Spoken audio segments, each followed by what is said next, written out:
Welcome back. Today we're jumping straight into the ultimate ancient drama, the Trojan War. This isn't just some dusty myth. It's a 3,000-year-old epic of gods, heroes, and an absolutely inevitable destiny that still hits incredibly close to home. We're going to explore how love, honor, and fate collide in a story that literally never gets old. So settle in, because we're unpacking a wild ride in today's explainer.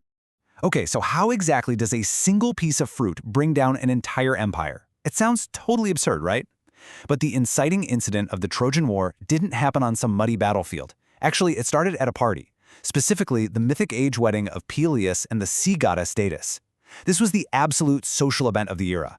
Everyone who was anyone was on the guest list. Well, almost everyone. You see, Eris, the goddess of discord, was snubbed. And let me tell you, leaving the literal goddess of conflict off your guest list? Huge mistake.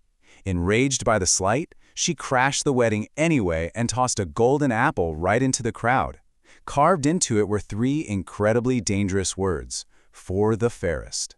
Boom! Instantly, a massive, high-stakes vanity contest erupted between three heavyweight goddesses, Hera, Athena, and Aphrodite. The tension was completely off the charts. So, to settle this explosive standoff, Zeus, being pretty clever, decided to completely pass the buck. He appointed a mortal judge, a young guy on Mount Ida named Paris, who, plot twist, was actually a prince of Troy. Now, Paris was put in an impossible spot, mostly because these goddesses did not play fair. They immediately resorted to bribery. We've got Hera offering supreme power over the world, and Athena promising unbeatable wisdom and martial glory. But Aphrodite, she went a completely different route, offering the love of the most beautiful woman on earth. And Paris, being young and honestly a bit vain, took Aphrodite's deal. And Aphrodite absolutely delivered. She led Paris straight to Sparta to meet Helen. The catch here, Helen was already married to the formidable Spartan king Menelaus. But, fueled by divine intervention, Paris abducted her, or maybe she left willingly, the myth is wonderfully fuzzy on that detail, and spirited her away to Troy. Obviously, this was a catastrophic breach of honor. Menelaus didn't just get mad, he went to his hugely powerful brother Agamemnon, and together they called in every single oath-bound Achaean king in Greece to go get her back. Just like that, one reckless romantic decision cascaded into a full-blown geopolitical nightmare. We go from the initial abduction in year 1 to the mass gathering of Greek heroes by year 2, straight into a brutal, grinding 10-year siege outside the unyielding walls of Troy.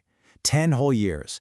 But Troy's defenses were massive, and its defenders fiercely brave, resulting in an agonizing, decade-long stalemate that cranked the stakes way past just rescuing a stolen queen. Now, it's crucial to remember that these mortal armies weren't just fighting it out alone in the dust. The gods were right there in the trenches, playing favorites like it was a spectator sport. Apollo actively protected Paris, Aphrodite threw a divine shield over her beloved Trojans, and Ares, the god of war himself, just reveled in sowing absolute destruction among the Greeks. It was this massive, chaotic drama where gods and humans were tangled up in one giant, violent dance. Truly, no one was in control of their own fate here. What really drives the beating heart of this war, though, is the sheer contrast between the ultimate champions on each side. On the Greek side, you've got Achilles. He's the son of a goddess, practically immortal, but absolutely consumed by a terrifying wrath and a monstrous pride. He is fighting purely for eternal individual glory. And standing against him for Troy is Hector.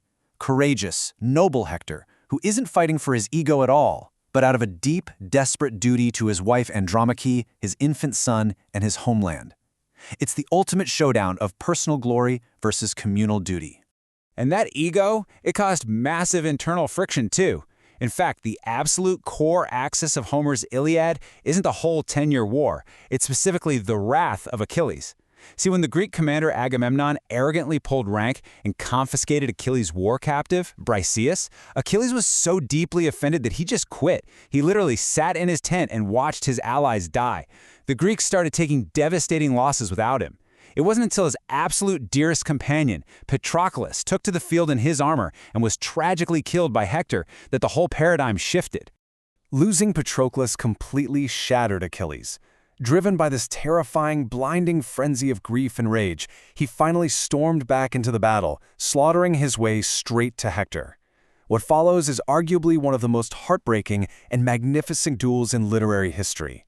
Achilles strikes Hector down, but that wasn't enough to satisfy his fury. In a shocking display of disrespect, he tied Hector's body to his chariot and dragged it mercilessly around the walls of Troy. It's a brutal reminder of how immense, profound love can instantly curdle into equally intense hatred. But, fate is completely merciless in this story. Achilles' moment of triumph didn't last.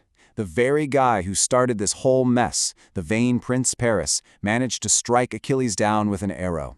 And, guided by the god Apollo, that arrow found the single vulnerable spot on his entire body, his heel. With their seemingly invincible champion dead in the dirt, a terrifying realization washed over the desperate Greek army. After 10 long years of slaughter, they finally got it. Troy's walls were never, ever going to fall by brute force. Enter Odysseus, hands down the most cunning of the Greek kings. He realized they had to outsmart Troy, not outmuscle it. So he cooked up this brilliant 4-step deception. Step 1. Build a colossal wooden horse, supposedly as an offering to the gods. Step 2. Pack the hollow belly of that horse with their absolute best, most lethal warriors. Step 3.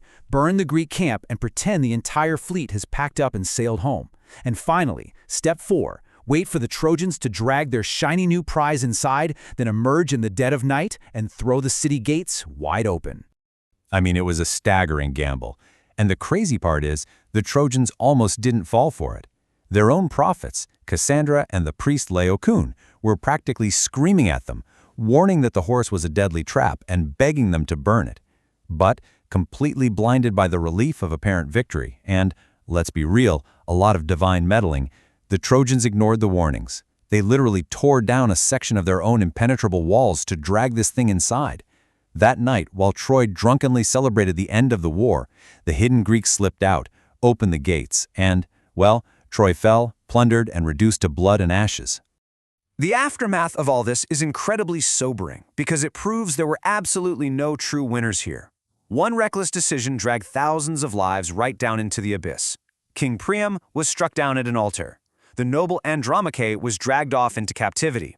And the victorious Greeks didn't fare much better. Agamemnon made it home only to be brutally murdered by his own wife in the bathtub. As for the brilliant Odysseus, he was cursed to wander terrifying, monster-filled seas for another 10 agonizing years before finally seeing his family. Destiny spares no one, not even the victors. So, why are we still talking about this today? It's vital to recognize that this 3,000-year-old epic is so much more than just a thrilling tale of sieges and wooden horses. It is a profound parable about human nature. This myth acts as a giant mirror, forcing us to confront our own capacity for terrible vanity and blinding rage, while at the exact same time paying a really beautiful homage to our capacity for immense sacrifice, unwavering loyalty, and courage in the face of certain doom. To wrap up this explainer, I really want to leave you with this to ponder.